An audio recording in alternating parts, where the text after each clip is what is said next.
தொடங்கிய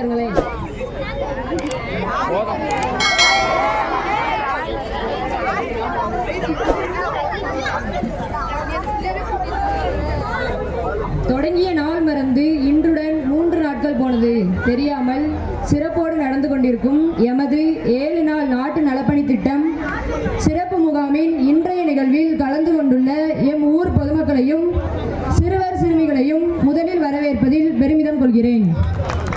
கையத்தட்டுங்களை கொஞ்சம் நல்லாதான். நிகழ்ச்சியில் முதலாவதாக தமிழ்தாய் வாழ்த்து.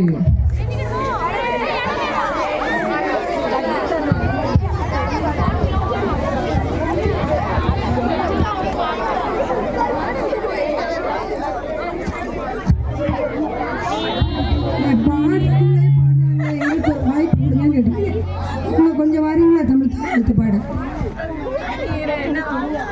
அவங்களுக்கே வாய்ப்பு தரீங்கன்னு கேட்டிருந்தீங்க.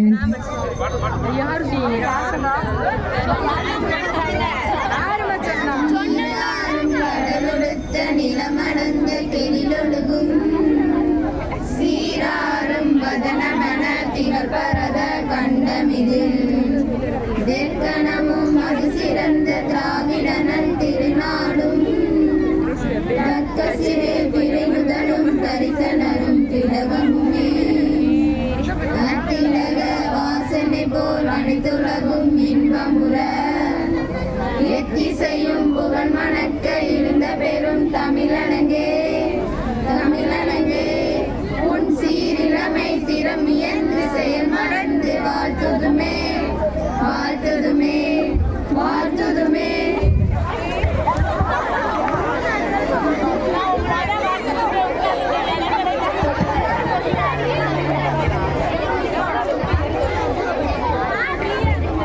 வரவேற்புரை.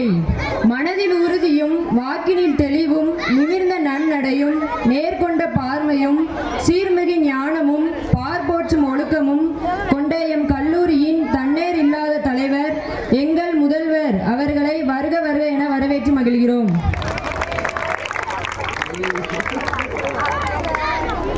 இன்றைய நிகழ்வில் வந்து எங்களோடு சில பல வாழ்த்துக்கள் வழங்க உள்ள எம் கல்லூரியின் வணிக மேலாண்மை துறை தலைவர் ஆர் கணேசன் ஐயா அவர்களை வருக வருக என்று வரவேற்கிறோம். நிகழ்ச்சிக்கு வருகை தந்து சிறப்புரை வழங்க உள்ள முனைவர் ஏ முருகன் MBA PhD தொழிலதிபர் புளியங்குடி அவர்களையும் வருக வருக என்று வரவேற்று மகிழ்கிறோம். மேலும் நம் கல்லூரியின் திட்ட அலுவலர்கள் மூவரையும் வரவேற்று நிகழ்ச்சியின் முதல் நிகழ்வாக பட்டிமன்றம்.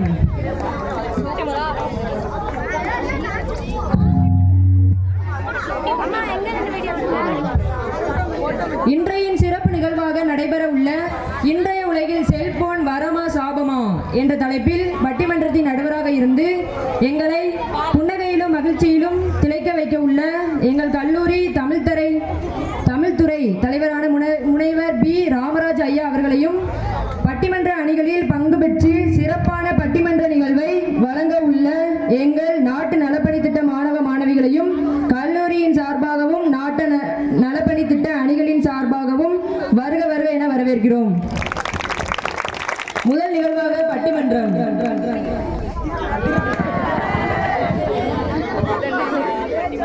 உலக தமிழ் உறவுகளுக்கு இனிய வணக்கம். மதிப்புக்கு மரியாதைக்கு உரிய எமது கல்லூரியினுடைய முதல்வர் அவர்களே, இந்த 7 நாள் சிறப்பு முகாமை சிறப்பாக செயல்படுத்தி கொண்டிருக்கக்கூடிய திட்ட அலுவலர் அவர்களே, திட்ட அலுவலர் காஞ்சனாதேவி அவர்களே, முனைவர் கல்யாண சுந்தரி அவர்களே, இங்கு எமது நிகழ்வுக்கு வருகை தந்து எமக்கு ஆதரவாக இருக்கக்கூடிய அன்புமிக்க நண்பர் முனைவர் பேராசிரியர் கணேசன் அவர்களே, எல்லாத்துக்கும் ஒரு இதயம் தான், ஆனா எனக்கு மட்டும் 103 இதயம். என்ன அப்படின்னு சொன்னா, என்னுடைய இதயமாக இருக்கக்கூடிய மாணவ மாணவிகளே,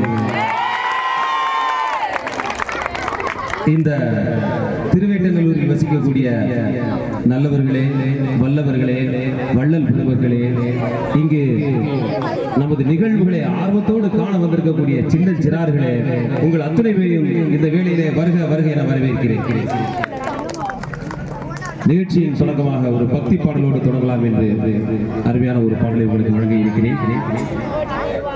புல்லாங்குழல் கொடுத்த மூங்கில்களே, எங்கள் புருஷோத்தமன் புகழ் பாடுங்களே.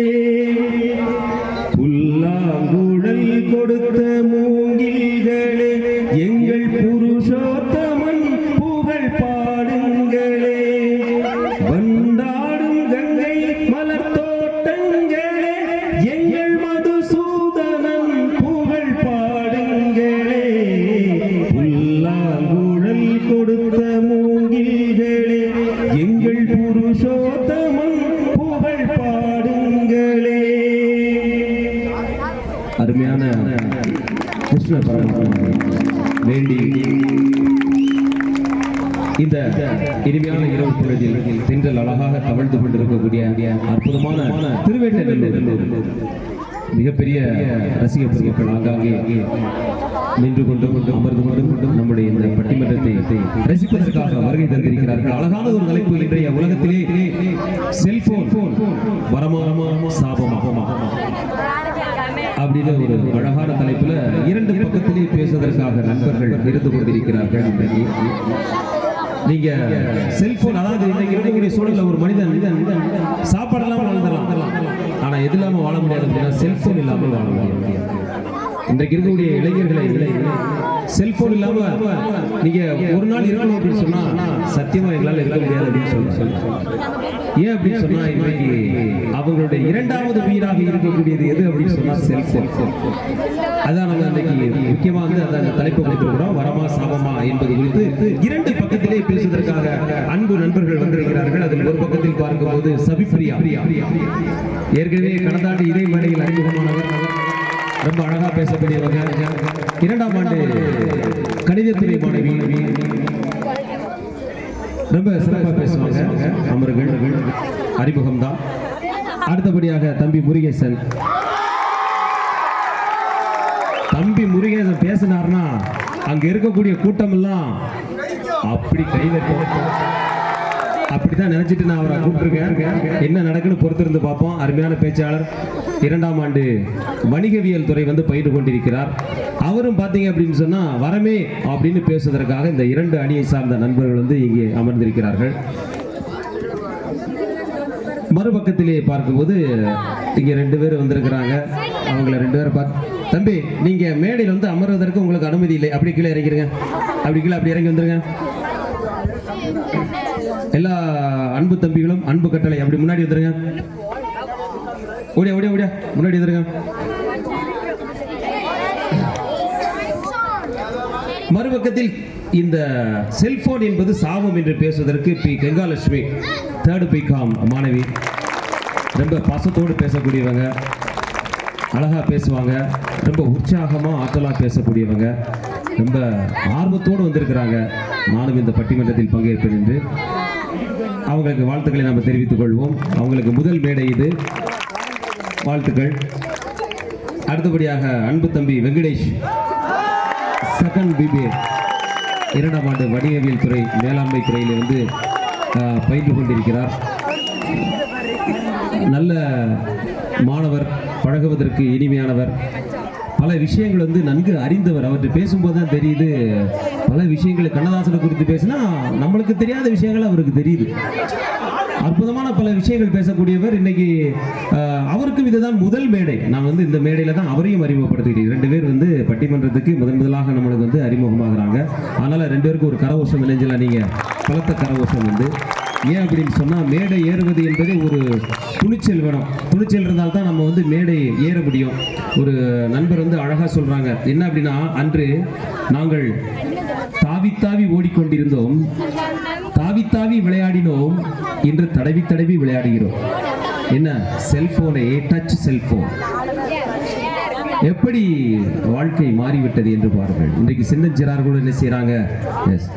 இந்த செல்போன் கண்டுபிடிச்ச உடனே அதில் ஒரு வார்த்தை வரும், என்ன அப்படின்னா டவர் இல்லைன்னா தமிழில் பேசுவாங்க, நீங்கள் அழைத்த நபர் தொடர்பு எல்லைக்கு வெளியே உள்ளார். இந்த செல்போன் ஆரம்பிச்ச புதுசில் ஒருத்தர் இல்லைங்க ஒரு முக்கியமான விஷயம் அவர் உள்ள வர சொல்லுங்க அப்படின்னு. ஏன்னா அவருக்கு விஷயம் தெரியல, உள்ள இருந்து யார் பேசுறாங்கன்னு. இவர் அது திரும்ப திரும்ப சொல்லிக்கிட்டு இருக்கு, இவரும் திரும்ப திரும்ப இல்லைங்க முக்கியமான விஷயம், ஐயோ சொல்லணும், அவரை உள்ள வர சொல்லுங்க. அது மறுபடியும் சொல்லும், அவர் வந்து தொடர்பு எல்லைக்கு வெளியிலே உள்ளார், இவர் உள்ளே வாங்க. அப்படி ஒரு காலகட்டத்தில் வந்து நாம செல்போன் அறிமுகம் இல்லாத காலகட்டத்தில் இருந்தது. இன்னைக்கு செல்போன் வந்து ஒரு மனிதன் ஒரு செல்போன் இல்ல 2 செல்போன் வச்சிருக்கிறாங்க. சிம்மு 2 சிம் இல்ல 4 சிம் வச்சிருக்கிறாங்க. ஏதோ இன்றைக்கு மனிதனுடைய தவிர்க்க முடியாத அவசியமான ஒன்றாக மாறிவிட்டது பார்க்க. பாரதி அன்றைக்கே சொன்னான், காசிநகர் புலவர் பேசும் உரைதான் காஞ்சியில் கேட்பதற்கு ஒரு கருவி செய்வோம் என்று ஒரு அறிவியல் சிந்தனையோடு பாரதி ஒரு பார்வை பார்த்தான். அவருடைய பார்வை இன்றைக்கு வந்து மிக சரியாக நம் கையில் வந்து வலம் வந்து கொண்டிருக்கிறது. இன்னும் சொல்ல போனால் உலகம் உங்கள் கையில். செல்போன் நம்ம கையில். நாம சார் அமெரிக்காவில் இருக்கக்கூடிய ஒரு நண்பரை இப்போ உடனே அழைச்சு நம்ம பேசலாம். நேரடியாக பார்த்து நேருக்கு நேரம் அமெரிக்காவில் இருக்கக்கூடிய நல்லா இருக்கிறீங்களா அப்படின்னு ஒரு காலத்தில் அப்படி கிடையாது. செல்போன் என்பது என்ன? தகவலை பரிமாறிக்கொள்வதற்கான ஒரு கருவி. ஆரம்பத்தில் தகவலை பரிமாறிக்கொள்ள நாம் எதெல்லாம் பயன்படுத்தணும்? புறா தூது விட்டோம். ஒரு மன்னன் இன்னொரு மன்னனுக்கு வந்து என்னைக்கு நம்ம சண்டை போடலாம் அப்படின்னு எழுதி அனுப்போம், தூது கொண்டு போய் கொடுக்கும். இரண்டாவது குதிரை மூலமாக ஏறி கொண்டு போய் குதிரை வீரர் என்ன சொல்லுவாங்கன்னா தகவல் பரிமாறம் ஒற்றன். மூன்றாவது நம்மளுக்கு அஞ்சல் வந்தது, அஞ்சலகத்திலிருந்து கடிதங்கள் வந்தன, தந்தி என்று சொல்லக்கூடிய டெலகிராம் வந்தது.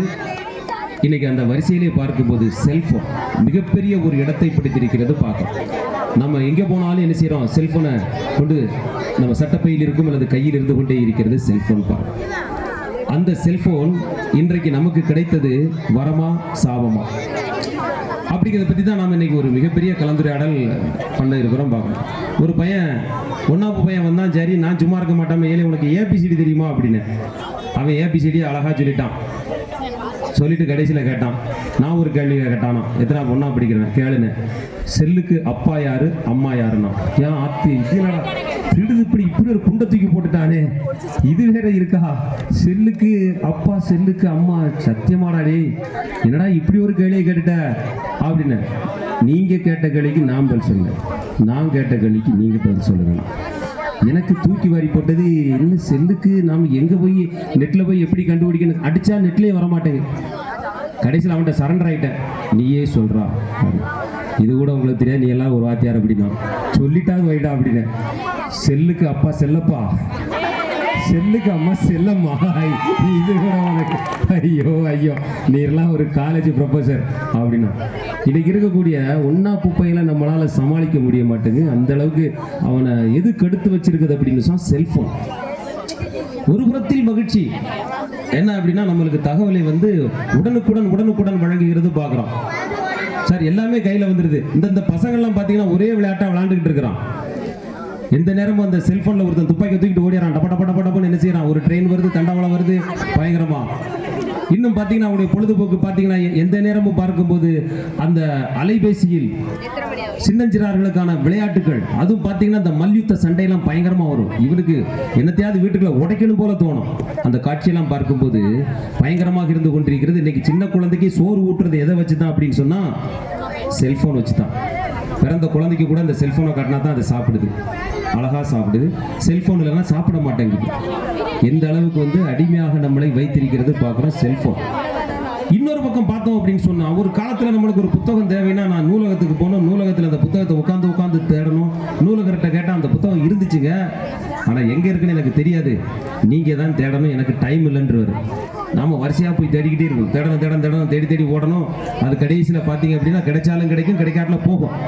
இந்த செல்போன் இருக்குது, அடித்த மரசக்கட்டே வந்துடும். என்ன புத்தகம் வேணுமோ PDF வந்த உடனே நாம் என்ன செஞ்சிடலாம், ஒன்று பிரிண்ட் போட்டு பார்க்கலாம், அப்படிலாம் அப்படியே டவுன்லோட் பண்ணி வச்சு செல்போன்லேயே பார்க்கலாம். இவ்வளோ பெரிய விஷயத்தை வந்து இன்றைக்கு படிக்கக்கூடிய மாணவர்களுக்கு பல நல்ல விஷயங்களை தந்து கொண்டிருக்கிறது பார்க்கலாம். இதே செல்போன் மறுபக்கம் பார்த்தீங்க அப்படின்னு சொன்னா இன்னொரு பக்கம் மனிதனை அச்சுறுத்திக் கொண்டும் இருக்கிறது பார்க்கலாம். இந்த சமுதாயத்தை ஏன் என்று சொன்னால் மனிதனை சிந்திக்க விடாமல் செய்து கொண்டிருக்கிறது. யாரையும் பார்த்தீங்கன்னா ஏன் அப்படின்னா எந்த நேரமும் செல்போனையே வச்சுக்கிட்டு இருக்கிறான்.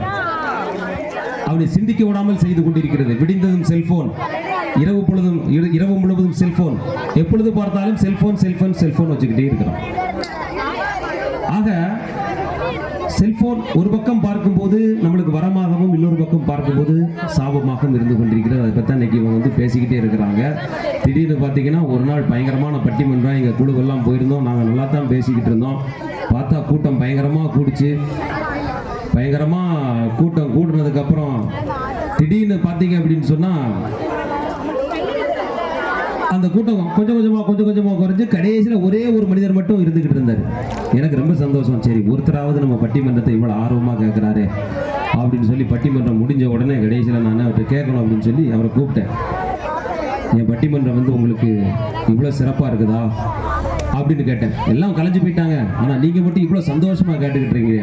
உடனே அவர் அதுக்கு அழகாக சொன்னார், என் பொண்டாட்டி புடுங்களை விட உன்னோட புடுங்கல் ரொம்ப சிறப்பாக இருக்குடா, நீ பேசு, நீ நல்லா பேசிக்கிட்டே இரு அப்படின்னாரு. ரொம்ப சந்தோஷம்ப்பா அப்படின்னு இப்படி இருக்கிறாங்க. சரி, 2 நண்பர்கள் வந்து இன்னைக்கு நானே பேசிக்கிட்டு இருந்தேன்னா அவர் பார்க்காரு, இந்த பக்கம் முரியேசன், ஏப்பா நடுவரே நீயா பேசிக்கிட்டு இருந்தா அப்புறம் எங்களை இதுக்குப்பா கூப்பிட்டு வந்த அப்படின்னு சொல்லி அவருடைய பார்வையிலே தெரிஞ்சுக்கிட்டு இருக்குது. அதனால நம்ம என்ன செய்ய வேண்டாம், அவங்கள ரொம்ப நேரமும் நம்ம காக்க வைக்க வேண்டாம். இப்போ வந்து முதலாவது பார்க்கும்போது வரமே என்ற தலைப்பில் பேசுவதற்காக சபிபிரியா 2ஆம் ஆண்டு கணிதத்துறை மாணவி இப்பொழுது வரையதில் இருக்கிறார். அவருக்கு உற்சாகமான ஒரு கைதட்டலை தரலாம்.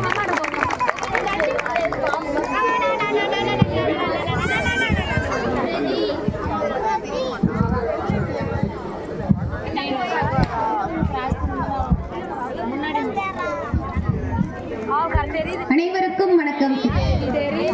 செல்போன் வரமா சாபமா ஹெட்டிங் சார். என்ன சார் சாபம்னு சொல்றீங்க? அம்மா சொல்லி கொடுத்தது ஷேரிங் சார். அதுதானே சார் நாங்க பண்ணிட்டு இருக்கோம் மொபைல்ல. அதையே சார் நீங்க சாபம்னு சொல்றீங்க? நான் இன்னும் சொல்லவே ஆரம்பிக்கலாமா? நீங்க விளையாட சொல்லிட்டு தானே சார் இருந்தீங்க. அதாவது வரமா சாபமானு உங்க 2 பேர்த்தையும் பேச விட்டு தான் கடைசியில் சொல்றோம். பாரதிதாசன் அழகா சொல்றாரு சார், காஷ்மீரில் ஒருவன் இருமினால் குமரியில் ஒருவன் இருந்து அவனுக்கு மருந்து கொண்டு ஓடினான் அப்படின்னு. எங்கேயோ இருக்கிற ஒருத்தருக்கு உடம்பு சரியில்லைன்னா பிளட் கொடுக்கறதுக்கு இளைஞர் சமுதாயம் ஷேர் பண்ணி போறாங்க சார். வாட்ஸ்அப் குரூப்ல ஒரு மெசேஜ் போட்டா போதும் சார், எந்த இடத்துல இருக்குன்னு கூட தெரியாம பிளட் டொனேட் பண்ணிட்டு இருக்காங்க சார். ஒரு அருமையான கான்செப்ட் சொன்னாங்க. ஏன்னா நம்ம வந்து ஒவ்வொரு கல்லூரியாக போனோம், அப்படி இல்லை அப்படின்னு சொன்னால் ஒவ்வொரு பள்ளிக்கூடமாக போய் நம்ம வந்து இந்த பிளட் கொடுக்கக்கூடியவர்கள் யார் அப்படின்னு தேடி பிடிக்கணும். அவங்க சொன்ன மாதிரி ஒரு தகவலை பரிமாறினோம் அப்படின்னு சொன்னால் உடனடியாக அணைஞ்சிருது, நம்மளுக்கு கிடைச்சிருது. ரொம்ப இலகுவாக மாற்றி விட்டது. அருமை. அடுத்த நடுவர் அவர்களே, ஒரு அரசு பள்ளியில வந்து ஒரு மாணவன் நல்லா படிக்கிற ஸ்டூடெண்டா இருக்கிறான். அவனை பார்த்து அவங்க ஆசிரியர் சொல்றாங்க, நல்லா படிக்கிறடா, இன்னும் நல்லா படி, உனக்கு நான் 10,000 ரூபாய்க்கு உனக்கு நான் பரிசு வாங்கி தரேன் அப்படின்றாரு. அவனும் சரி நம்ம டீச்சர் பரிசு வாங்கி தருவாங்கன்னு இன்ட்ரெஸ்டா நல்லா படிச்சு இன்னும் நல்லா படிக்கிறான். அப்படி படிச்சு முடிச்சுட்டு +2ல நல்ல மார்க் எடுக்கிறான் நடுவர் அவர்களே. அதுக்கு அந்த ஆசிரியர்கிட்ட மார்க் எடுத்து முடிச்சுட்டு போய் கேட்குறான், நான் நல்ல மார்க் எடுத்துட்டேன், எனக்கு நீங்க பரிசு தாங்க அப்படின்னு சொல்லிட்டு. அவங்க கேட்குறாங்க, என்ன பரிசுடா உனக்கு வேணும்? 10,000 ரூபாய்க்கு நீ சொல்லுடா, என்ன வேணா வாங்கி தரேன் அப்படின்னு சொல்றாங்க. அதுக்கு அவன் சொல்றான், எனக்கு ஒரு செல்போன் மட்டும் வாங்கி தாங்க நடுவர் அவர்களே அப்படின்னு சொல்லிட்டு சொல்றான். ஆசிரியர் ஷாக் ஆயிட்டாங்க, இன்னும் நீ நல்லா படிக்கிற பையன் புத்தகம் கேட்பான்னு பார்த்தா செல்போனை கேட்டுட்டு இருக்கு அப்படின்னு சொல்லிட்டு. நீங்க 10,000 ரூபாய்க்கு 100 புத்தகம் வாங்கி தர முடியும், கோடி புத்தகத்தை உங்களால வாங்கி தர முடியுமா அப்படின்னு சொல்லிட்டு அந்த பையன் வந்து கேட்கறான். மொபைல் போன் இருந்தா 100 புத்தகம் என்ன நடுவர் அவர்களே, கோடி புத்தகத்துக்கு மேல டவுன்லோட் பண்ணி படிச்சுக்கலாம் நடுவர் அவர்களே.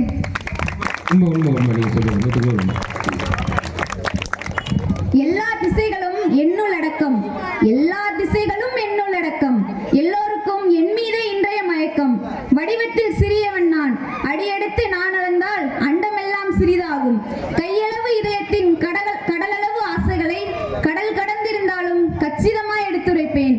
சாதி மத பேதமின்றி சமத்துவமா எல்லோரையும் காதோரம் பேசுகின்றேன், கைக்குள்ளே வாழுகின்றேன். இப்படி செல்போனுக்கு எவ்வளவோ கவிதைகள் சொல்லலாம் நடுவர் அவர்களே.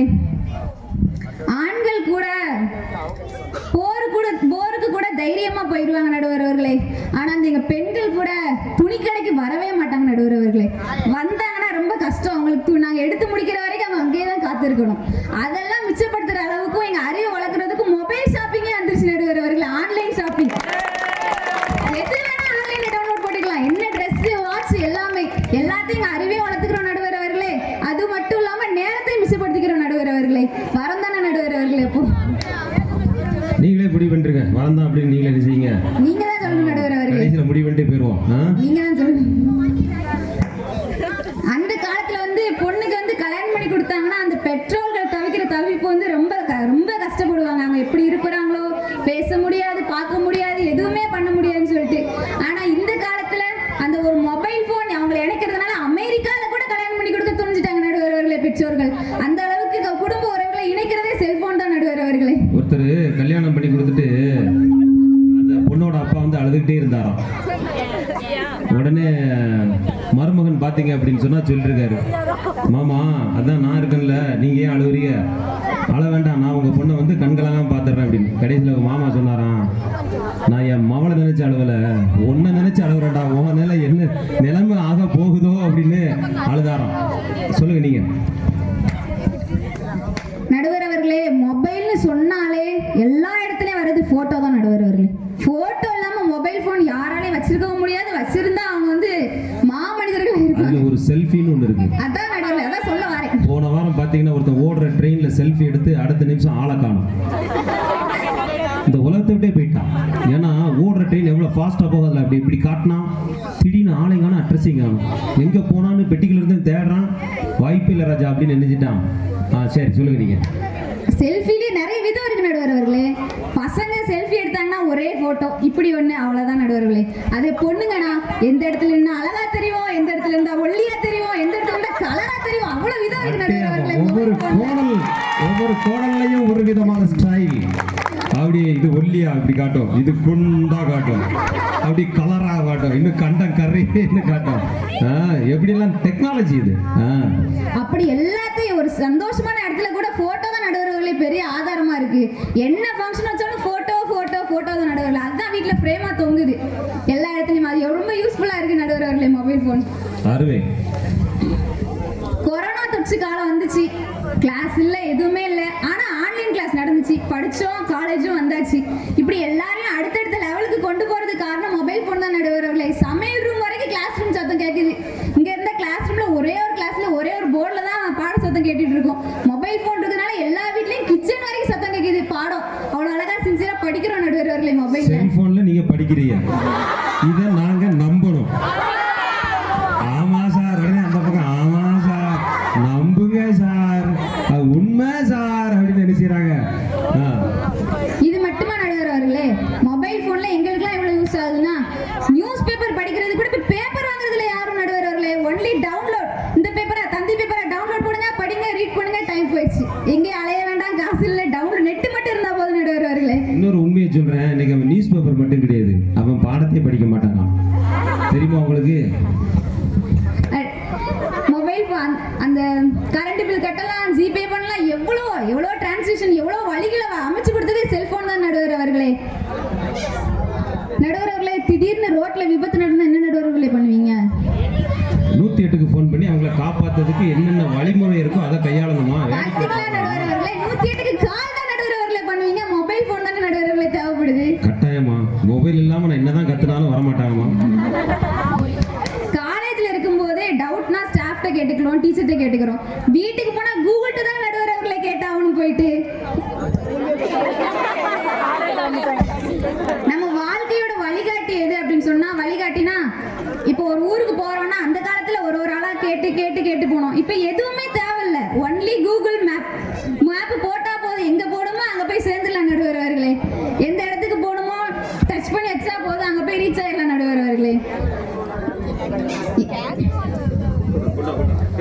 எந்த நிலையில இருந்தாலும் ஒரு கால் பண்ணா போதும் நடுவர் அவர்களே. போலீஸ் வந்துருவாங்க, ஃபயர் சர்வீஸ் வந்துருவாங்க, ஆம்புலன்ஸ் வந்துருவாங்க. பக்கத்துல கூப்பிட்டா யாரும் வரமாட்டாங்க நடுவர் அவர்களே. எல்லாத்துக்கும் காரணம் போன் தான் நடுவர் அவர்களே. போன் இருக்கும்போது எல்லாரும் இணைச்சு பாதுகாத்து கொண்டு வராங்க. இறுதியா ஒண்ணே மட்டும் சொல்லிட்டு போயிடுறேன். ஒரு குருவும் ஒரு சிஷியரும் இருக்கிறாங்க. ஒரு குருட்ட போய் சிஷியர் கேட்கிறாரு, கடவுள் நன்மையை மட்டும் படைச்சிருக்கலாம்ல, ஏன் தீமையும் படைக்கிறாரு அப்படின்னு சொல்லிட்டு கேட்கும்போது அந்த குருவுக்கு என்ன பதில் சொல்றதுனே தெரியல. இப்படி கேட்டானே வந்து நம்மகிட்ட அப்படின்னு சொல்லிட்டு மறுநாள் காலையில எந்திரிச்சு மாட்டோட சாணத்தை ஒரு டம்ளர்லையும் பாலை ஒரு டம்ளர்லையும் வைக்கிறார். ரெண்டுமே மாட்டுக்கிட்ட இருந்து தான் கிடைச்சது. அவர் சாணத்தையும் பாலையும் வச்சுட்டு அவன்கிட்ட சொன்ன ஒரே வார்த்தை, இதுல நீ எதை எடுக்க போற அதை மட்டும் தான் கேட்கிறார். கேட்டுட்டு அவர் வந்து பாலை தான் எடுக்கிறார். ஆனா பசுமாடு வந்து பசுமையானது தான், நமக்கு ஒண்ணுமே, நமக்கு ரொம்ப யூஸ்ஃபுல்லானது, நம்ம மதிக்கக்கூடிய ஒண்ணுதான். ஆனா அந்த சாணத்தை ஏன் எடுக்கலன்னா அது தீமை நமக்கு தெரியுது நடுவர் அவர்களே. தீமைன்னு தெரிஞ்சும் மொபைல் போன் சாபோன்னு சொல்றது எல்லாம் சரிதான் நடுவர் அவர்களே. ஆனா நன்மை யோசிக்கணும்ல, நன்மை இருக்குன்றத முதல்ல நம்பணும் நடுவர் அவர்களே. சாபம் சரிதானா? சாபம் சரிதான், நன்மையும் இருக்கு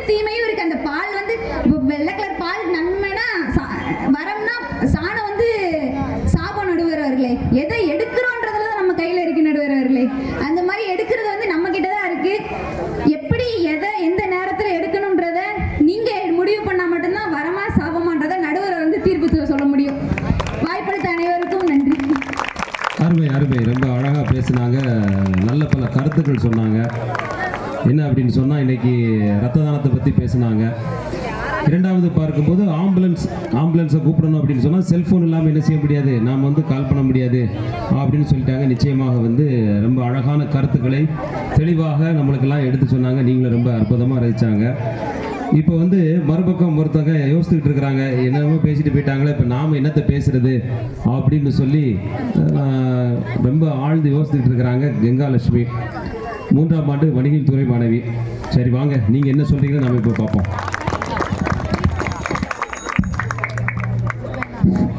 நவரத்தினங்களில் ஒன்றாய் திகழும் நற்செய் தீர்ப்பு வழங்க இருக்கும் எங்கள் நடுவர் அவர்களுக்கும், தாமரை மலர்களை போன்று அமர்ந்திருக்கும் என் ஆசிரியர் பெருமக்கள் அவர்களுக்கும், இலையின் மேல் பனித்துளியில் போல் அமர்ந்திருக்கும் மாணவ செல்வங்கள் அனைவர்களுக்கும் இனிய மாலை வணக்கத்தை கூறி என் உரையை தொடங்குகிறேன்.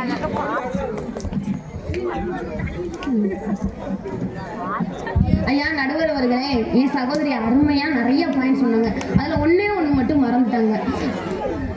ஆன்லைன் ஷாப்பிங் பண்றாங்கன்னு சொல்றாங்க. அதுல நேரம்லாம் மிச்சம் போதான் இருக்கு. பொம்பளைங்க வீட்டுல இருந்துட்டு சும்மாவே இருக்க மாட்டாங்க நடுவர்களை. கையை வச்சுட்டு இந்த புடவை பார்த்தா நல்லா இருக்கு, அந்த ட்ரெஸ் பார்த்தா நல்லா இருக்குன்னு சொல்லிட்டு ஒன்னொன்னா ஆன்லைன் ஷாப் பண்றாங்க. அதுக்கு யார் பே பண்றா? எங்க ஆண்கள் தானே பே பண்றாங்க. அவங்க காசு யார் கொடுக்கா? அவங்க உழைச்சு போடுறாங்க. இவங்க சும்மா ஆர்டர் பண்ணிக்கிட்டே இருந்தா இது எப்படி ஐயா எங்களுக்கு வரமா இருக்கும்? சாபம் தானே. அந்த காலத்துலனாலும் 1 வாங்குவாங்க, இங்க ஆன்லைன் ஷாப்ல 10 வாங்கி வச்சிருவாங்க. உண்மைதான். இந்த ஆன்லைன் கண்டுபிடிச்சி அதனாலதான், அதாவது அங்கிருந்து ஆஃபர்னு வந்துகிட்டே இருக்கும். நம்ம என்ன செய்வோம், நம்ம வந்து தொடர்ந்து ஆர்டர் பண்ணிக்கிட்டே இருப்போம். அதனால வந்து பாத்தீங்க அப்படின்னா அது ஆடம்பரமான செலவு, அது அவங்களுக்கு தெரியல. சவிப்பிரியாக்கு ஐயா, இந்த செல்போன்னால பகல்ல உழைப்பு போச்சு, ராத்திரியானா தூக்கம் போச்சு. துறவிகளாலும் துறக்க முடியாத தாயின் பாசத்தை இன்றைய சமூகம் இழந்து இருக்குது ஐயா. இந்த செல்போன் என்ற ஒரு கருவி வந்த பிறகு எங்க சகோதரி சொன்னாங்க, ஒரு பையனுக்கு அவங்க டீச்சர் வந்து கிஃப்ட் கொடுத்தாங்களாம் செல்போன் வாங்கி. அது 12th நல்ல மார்க் எடுத்ததுக்கு அப்புறம் கிஃப்ட் கொடுத்தாங்களாம். அந்த பையன்கிட்ட போய் அடுத்து கேட்டு பாருங்க, அவன் நல்லா படிச்சானா என்ன. செல்போன் வந்த பிறகு எவன் சார் இங்க நல்லா படிக்கான், எல்லாரும் செல்போன்ல ரீல்ஸ் பாக்குறது, ரீல்ஸ் அப்லோட் பண்றது, எல்லா வேலையும் தான் பார்த்துக்கிட்டு இருக்கான். ஒரு டீச்சர் வந்து வகுப்புல கேட்டாங்க, தம்பி அடுத்த ஜென்மம்னா என்னதான் பிறக்க விரும்புகிற அப்படின்னு. ஒவ்வொருத்தரும் சொல்லியிருக்கான், சார் நான் கலெக்டர் ஆகணும், நீ சார் நான் டாக்டர் ஆகணும் அப்படின்னு. ஒரே ஒரு பையன் மட்டும் எந்திரிச்சு நான் வந்து செல்ஃபோனாக பிறக்கணும்னு இருக்கான். டீச்சருக்கு ஒரே ஆச்சரியம், என்னடா எல்லாரும் என்னென்னமோ சொல்கிறாங்க, நீ மட்டும் வந்து செல்ஃபோனாக பிறக்கணும். ஆமாம் டீச்சர், எப்போ பார்த்தாலும் எங்கள் அப்பா அம்மா செல்ஃபோன் மேலே தான் அன்பு காட்டிக்கிட்டே இருக்கிறாங்க, என்னை மறந்துடுறாங்க. அதனால் நான் செல்ஃபோனாக பிறந்தா அடுத்த ஜென்மத்தில் வந்து என் மேலே ரொம்ப அன்பு காட்டுவாங்க இல்லையா, அதனால் நான் செல்ஃபோனாக பிறக்க போகிறேன். அவனுடைய அந்த ஏக்கம் தெரிகிறது பார்க்கும். எவ்வளவு ஏக்கம் இருந்தாலும் அவன் சொல்லுவான். அதாவது இந்த செல்போன் வந்ததுக்கு அப்புறம் அப்பா அம்மாவுடைய அன்பு கூட கிடைக்கல பாருங்களேன். அதை வந்து என்ன செய்யறான், ஒரு ஏக்கமா வந்து சொல்றான்.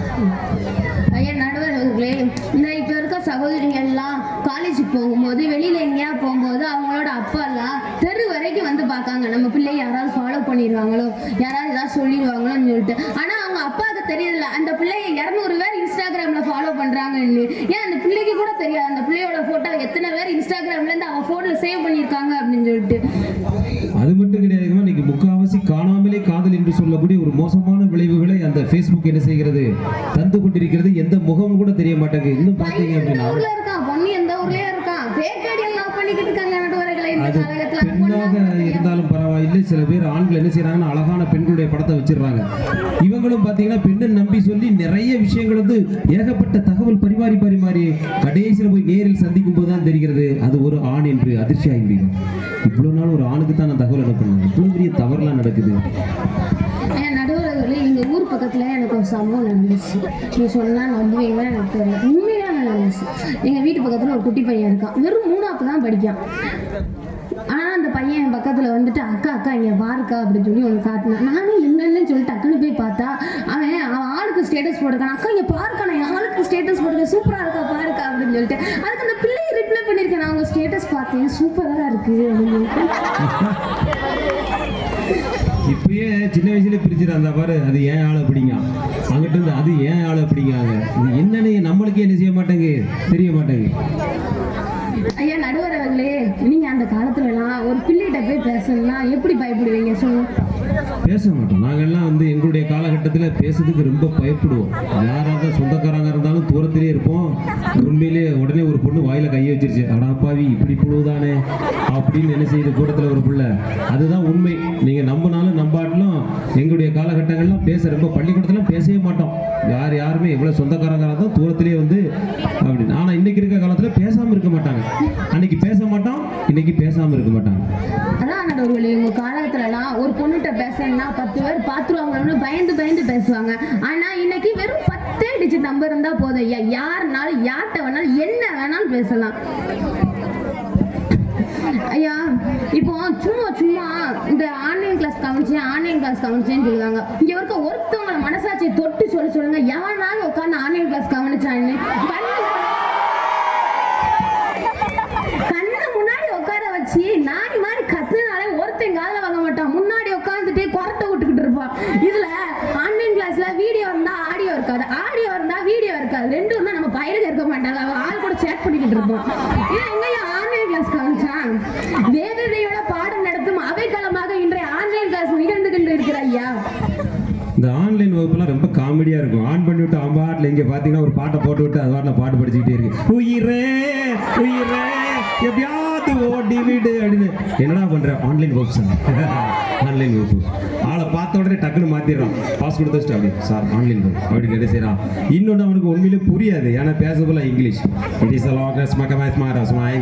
அப்படிங்க அவனுக்கு தமிழே புரியாது. இன்னொரு விஷயம், இதுல வேற ஆங்கிலத்தில் பாடம் எடுக்கும் போது அவனால என்ன செய்ய முடிய மாட்டேங்க. அவனை சொல்லி குற்றம் கிடையாது. சொல்லுங்க நீங்க. ஐயா உங்களுக்கே தெரியுது அது எவ்வளவு பெரிய தீமை இருக்கு. ஆனா எங்க எதிரணியில யாருக்கும் தெரியும். எனக்கு என்ன செய்யறது ஐயா? இப்படிதான் நான் ஒரு நாள் காலேஜ் போயிட்டு வந்துகிட்டு இருந்தேன். செருப்பு சரியில்லை, சரி செருப்பு கடையில போய் செருப்பு பார்ப்போம்னு சொல்லிட்டு செருப்பு பார்த்தேன். அங்க இருக்கவங்களும் செருப்பு காட்டினாங்க. எனக்கு எந்த செருப்பும் பிடிக்கல. சரி வேண்டாம் வீட்டுக்கு போயிடுவோம்னு சொல்லிட்டு வீட்டுக்கு வந்துட்டேன். மறுநாள் செருப்பு தான் நம்மளுக்கு சரியில்லை, சரி ட்ரெஸ்ஸாவது பார்ப்போமே சொல்லிட்டு கூகுள் ஓபன் பண்ணி ட்ரெஸ் பார்த்தேன்யா. ட்ரெஸ் ஆடா வருது. பக்கத்துலேயே பார்த்தா செருப்போட ஆடும் 30% ஆஃபர் 40% ஆஃபர்னு வருது. என்னோட நான் பேசுற அனைத்து வார்த்தைகளையும் நான் என்ன பண்றேன், நான் என்ன வாங்க போறேன், நான் என்னென்ன செய்ய போறேன்னா தெரிஞ்சிருக்க ஒரு கருவி எனக்கு என் கூட இருக்குன்னா அது எப்படியே எனக்கு வரமாகும். உண்மை உண்மை உண்மை. நீங்க சொல்றது 100க்கு இதாவது பரவாயில்ல. நான் வந்து ஒரு துண்டு வந்து ஆர்டர் பண்ணேன். கடைசியில் பார்த்தீங்கன்னா கர்ச்சி படிப்பிருந்தாங்க. இதை என்ன பண்றது? கர்ச்சிப்பை வச்சுடாவ. ஏன்னா ஆன்லைன்ல என்ன ஒரு செலவு, ஒருத்தர் 30,000 ரூபாய் அனுப்பிட்டான் செல்போனுக்கு. ஆனா அவனுக்கு வந்தது செங்கல். செல்போனுக்கு போல. இப்ப நம்ம என்ன பண்றது? அதுல எப்படிலாம் மோசடி நடக்குது அதுல. எங்க வீட்டுல எங்க அம்மா இருக்கா. எங்க அம்மா எப்ப பார்த்தாலும் திட்டிக்கிட்டே இருக்கும் என் தங்கச்சி. ஏன்னா அவ என்ன செய்வாங்க, நைட்டு படிக்கன்னு சொல்லிட்டு செல்ல தான் நோண்டிக்கிட்டு இருப்பா. அத மாதிரி எத்தனை பிள்ளைங்க இன்னைக்கு நைட்டு படிக்கன்னு சொல்லி விடிய செல்ல நோண்டுறாங்க தெரியுமா? தூங்குறதே கிடையாது, தூக்கவே கிடையாது. தூக்கமே போச்சு. எல்லாரும் கண்ணுக்குள்ள கருவலையே இருக்கு. கண்ணுக்குள்ள இருக்கா? இன்னும் கூட சீக்கிரம் பாருங்க, எல்லாரும் கழுத்து தொங்க போட்டுட்டு அலைய போறோம். உண்மைமா? அது எந்த என்ன கழுத்து தேய்மானம் ஒன்றும் செய்ய முடியாது. கரெக்டா சொன்னீங்க.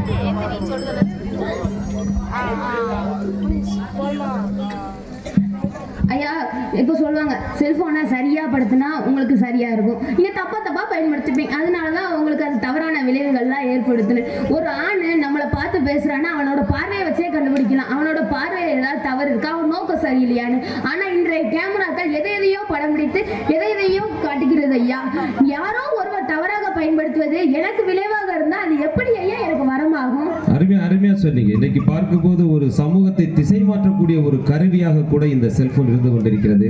நீங்க சொல்றது ரொம்ப சரியானதுதான் ஐயா. இன்றைய காலத்துல நீங்க சொன்னீங்கல்ல, நம்ம குழந்தைங்க யாருமே செல்லு கொடுக்கணும்னா சாப்பிட மாட்டாங்கன்னு சொல்லிட்டு. யாருமே இல்லை, சின்ன பிள்ளைங்கள இந்த பெரிய ஆள் வரைக்கும் எல்லாம் செல்ல தான் பார்த்துக்கிட்டு இருக்கு. எப்ப பாரு செல்ல தான் பார்த்துக்கிட்டு இருக்கு. ஒருத்த கையில செய்யலாம இருக்க முடியாது. ஆனா அந்த சின்ன பையன் கையில செல்லு கொடுக்கும் போது அதுல வர சில ஆபாச குப்பைகளை தடுக்க இயலாத சில சமூகமாக நம்ம சமூகம் இருந்துகிட்டு இருக்கோம் ஐயா. இந்த வர ஆபாச குப்பைகள்னால அவங்களுக்கு வர சில உணர்வுகளை கட்டுப்படுத்த முடியாம அவங்க பக்கத்துல இருக்க சில பெண்கள் கூட காட்டியிருந்தாங்க. இது பாதிக்கப்பட்ட பெண்களிடமும் அந்த பாதிக்கப்பட்ட பெண்களை பற்றி கம்ப்ளைண்ட் கொடுக்க முடியாத அவங்க தந்தையிடம் கேட்டு பாருங்கள் ஐயா. இந்த செல்போன் எவ்வளவு பெரிய சாப கேடுன்னு. கரெக்டா சொன்னீங்க ஐயா. செல்போன் ஃபர்ஸ்ட் எது கண்டுபிடிச்சாங்க? செல்போன் வந்து முதல்ல கண்டுபிடிச்சது எதற்காக அப்படின்னா ஒருத்தருக்கு இருந்து ஒருத்தர் தகவல் பரிமாறத்தான் முதல்ல நினைச்சிருக்கிறாங்க, பேசியிருக்கிறாங்க, அப்படிதான் அறிமுகப்படுத்திருக்கிறாங்க. ஃபர்ஸ்ட் அதுக்கு தான் கண்டுபிடிச்சாங்க. இன்னொருத்தவங்ககிட்ட வந்து பேசணும், முன்னெல்லாம் பேச ரொம்ப நாள் ஆகும், தபால் துறையில தான் பேசுனாங்க. டக்குன்னு பேசுறதுக்காகவும் நேரத்தை மிச்சப்படுத்துறதுக்காக தான் செல்போன் படுத்துறாங்க. ஆனா இப்போ யார் ஏன் நேரத்தை மிச்சப்படுத்துறதுக்காக செல்போன் பயன்படுத்துறாங்க? எல்லாரும் பொழுதன்னைக்கு வாட்ஸ்அப்ல இன்ஸ்டாகிராம்லயும் ஸ்டேட்டஸ் அப்லோட் செய்வதா, வாட்ஸ்அப்ல சேட் செய்வதையுமே முழு நேரம் வேலையா பயன்படுத்திக்கிட்டு இருக்காங்க ஐயா. அதுல ஸ்டேட்டஸ்ங்கிற பாத்தீங்களா, ஸ்டேட்டஸை வச்சுட்டு பாக்குறதங்களை விட அந்த வச்சான் பாத்தீங்களா, அவன் 1000 தடவை பார்த்துறான். எத்தனை பேர் பார்த்தா ஆனாப்பாவி ஐயா கொஞ்சம் வால்யூம் கூட்டுங்க. எத்தனை தடவை பார்த்தாலும் பார்க்கறதான். அதாவது அவங்களுடைய நண்பர்கள் பார்க்கறதை விட அவன் என்ன செய்யறான், ஸ்டேட்டஸ் வச்சவன் வந்து தொடர்ந்து அவங்களுக்கே தெரியும் அங்கே எல்லாருடைய விரல் என்ன செய்யுது. ஆமாம் சார் நீங்க சொல்றது உண்மைதான் சார். ஏன்னா நானும் அப்படிதான் பார்த்துக்கிட்டு இருக்கேன், வேற ஒன்றும் இல்லை. நானே பார்த்தேன், அதெல்லாம் ஐயா. இன்னும் என் ஃப்ரெண்ட்ஸ்லாம் என்ன செய்ய முடியுமா, ஒருத்தவங்க சேடா இருந்தா சேட் போடுவான், ஹாப்பியா இருந்தா லவ் ஸ்டெப் திடீர்னு போடுவான். ஆளே இருக்காது அவனுக்கு. திடீர்னு சில பேர்லாம் ஏன் இருவாங்க, காலையில இது சொல்லி மோட்டிவேஷன் ஸ்டேட்டஸ் போடுவாங்க, எதுக்குன்னே தெரியாது.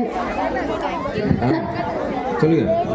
தற்போதெல்லாம் தங்களின் ஆடம்பர வாழ்க்கையை காட்டுவதற்காகவே சில தேவையில்லா செலவுகளை செய்து ஸ்டேட்டஸ் அப்லோட் செய்வதை கெத்தி என்று நினைத்துக் கொண்டு சமூகத்தில் நிறைய பேர் திரிகிறாங்க ஐயா. இது அப்படி எப்படி ஐயா எங்களுக்கு வரமாகும்? உண்மை. அதெல்லாம் வந்து இன்னைக்கு பார்த்தீங்கன்னா பயங்கரமான தவறான பாதைக்கு தான் வழிகாட்டிட்டு இருக்குது. செல்போன் வந்த பிறகு மொத்த மாநில சமூகமே நம்ம எதை இழந்திருக்கோம் தெரியுமா ஐயா? பிரைவசின்னு இன்னும் ஒண்ணு நம்மகிட்ட கிடையவே கிடையாது. இது என்னோட வாழ்க்கை, இது என்னோட உரிமை அப்படின்னு சொல்லிட்டு யாராலையும் கவன முடியாது. எவ்வளவு சின்ன சின்ன விஷயத்தை செல்லுதான் செய்ய முடியும். இன்னைக்கு ஒரு அப்பாட்ட நம்ம கேட்டோம்னா, ஒரு மகன் வந்து கேட்குறான், அப்பா 1+1 எவ்வளோப்பா அப்படின்னு. ஒன்னா அப்பா திட்டுறாரு, அடே தண்டச்சோறு தடி மாடு எரும மாடு 1+1 இது கூட தெரிய மாட்டேங்குது, செல்போன் எடு அப்படிங்காரு. எதுக்குன்னா கால்குலேட்டர் பார்க்க. அந்த கால்குலேட்டர் அடிச்சு 1+1 2டா, இது கூட உனக்கு தெரியாதாடா. இப்படியே நம்மளை சோம்பேறி ஆக்கிருச்சு. நம்மளுக்கே நம்பிக்கை இருக்க மாட்டேங்க. இந்த உலகத்துல இளைஞர்கள்ல நம்மிடமிருந்து இந்த செல்போன் ரொம்பவே தனிமைப்படுத்துது ஐயா. இளைஞர காதல், அன்பு, பாசம் எதுவுமே இல்லாம தனியா ஒரு அறையில ரொம்ப மிகப்பெரிய தனிமையாக்கி அவங்க டிப்ரெஷனுக்கு உள்ளாக்கி அவங்களாம் சிலவரெல்லாம் கிறுக்கு பிடிச்சி அலைய ஆரம்பிச்சிட்டாங்க. இன்னும் கொஞ்ச நேரம் நான் பாதிகார அவங்களா சிரிச்சுட்டு பேசிட்டு இருப்பாங்க. பாத்தீங்க அப்படின்னு சொன்னா நடந்து போயிட்டு இருக்கு, அவங்களா சிரிப்பாங்க, அவங்களா பேசுவாங்க. பாத்தீங்கன்னா தெரியும். இதாவது பரவாயில்ல. என் நண்பர் ஒருத்தர் இருக்காரு, அந்த இயர்போனுடைய ஸ்பீக்கரை மைக்கை அப்படியே இந்த உதட்டுகளை வச்சுக்கிடுவாரு, அப்படியே பேசிக்கிட்டே போயிடுவார். எனக்கே கேட்கணும், பக்கத்தில் இருப்பேன், என்னடா பேசுறான், பக்கத்துல இவ்வளவு தொலைவில் இருக்கக்கூடியவன் பேசக்கூடியது கேட்கவில்லை என்று சொன்னால் அவன் எவ்வளவு நுட்பமாக பேசுகிறான், அவன் என்ன பேசுகிறான் என்பது அந்த எதிர்முனையில் இருக்கக்கூடியவங்களுக்கு எப்படி தெரிகிறது என்று எனக்கு தெரியவில்லை. பாருங்க அவன் எப்படியெல்லாம் ஆட்டி படைக்கிறது இந்த செல்போன். ஐயா நான் ஒன்னே ஒன்று மட்டும் சொல்லிட்டு இந்த உரையை முடிச்சுக்கோங்க ஐயா. இந்த செல்போன் வந்து மொத்த மானுட சமூகத்தையும் சீரழித்து கொண்டு இருக்கு. இது கூடிய சிலத்துல எங்க போய் நிற்க போகுதுன்னு தெரியல ஐயா. செல்போன் மின்னுகிறது, உறவுகள் எல்லாம் சிதகுற ஐயா. இஞ்சி கூறி முடிச்சுக்க. நன்றி. அருமை அருமை அருமை. கங்காலட்சுமி வந்து ரொம்ப அழகா பேசினாங்க, அருமையான கருத்துக்களை எடுத்து உரைத்தாங்க. அது காத்துக்கே வந்து பொருட்கள் அவங்க பேசினது தள்ளுது. பார்த்து அங்கே டமால் டமால்னு பூக்கள் எல்லாம் தூக்கி வீசுது. புரட்சியாக பேசிட்டு போகிறாங்களே, என்னம்மா அழகாக பேசுனாங்க அப்படின்னு நல்ல பல கருத்துக்களை எடுத்து சொன்னாங்க. இன்றைக்கு வந்து பார்க்கும்போது செல்ஃபோன் என்பது மிகப்பெரிய சாபம் தான் சார் அப்படின்னு ஒரு பெண்கள் இந்த நடக்கிறதுக்கு இன்றைக்கி அச்சமாக இருக்குது. ஏன் சார் பயமாக இருக்குது? உடனே ஃபோட்டோ என்ன செய்கிறாங்க, ஃபோட்டோ எடுக்கிறாங்க. உங்களுக்கே தெரியும், நீங்கள் பார்த்தீங்க அப்படி அவங்களுக்கு தெரியாமலே புகைப்படங்கள் பதிவு செய்யப்படுகின்றன. பெரும் அச்சத்தை தரக்கூடியது இன்றைக்கு செல்ஃபோன் அப்படின்னு சொல்லி பல கருத்துக்கள். மாணவர்களை வந்து இன்னைக்கு எப்படியெல்லாம் வகுப்பறையை கவனிக்க விடாமல் செய்கிறது செல்போன் அப்படின்லாம் பல விஷயங்களை பற்றி நம்மகிட்ட பேசிட்டு போனாங்க. அவங்களுக்கு ஒரு வாழ்த்துக்களை தெரிவித்துக் கொள்ளலாம். இப்போ திரும்பவும் ஒரு நண்பர் அங்கிருந்து வராரு, மிஸ்டர் முருகேசன். இவர் வந்து முருகேசன் என்ன அப்படின்னா மேடைக்கு வரும்போதெல்லாம் நண்பரை கூட்டு போய் டிவி கூட்டு வந்துருவாரு. நான் பேச வரோம்னா எல்லா பேரும் கை தட்டணும் அப்படின்னு ஒரு கண்டிஷனோட வந்துடுவார். பார்த்துங்க சரி. இப்போ வந்து பார்த்தீங்க அப்படின்னு சொன்னா அவர் வந்து வரமே அப்படிங்கிற தலைப்பில் வந்து இன்றைய உலகில் செல்போன் வரமே என்பது குறித்து பேச இருக்கிறாரு. 2ஆம் ஆண்டு வணிகவியல் துறை மாணவர் முருகேசன். பேசுங்க முருகேசன். எல்லா புகழும் இறைவனுக்கு. இலக்கணத்தால் தலைநிமிர்ந்த தமிழை போல மாணவர்களுக்கு தமிழை கொட்டு கொடுத்து அவர்களை தலைநிமிர வைத்த நடுவர் ராமராஜ் அவர்களை முதலில் நான் வணங்குகிறேன். ரொம்ப நன்றி தம்பி.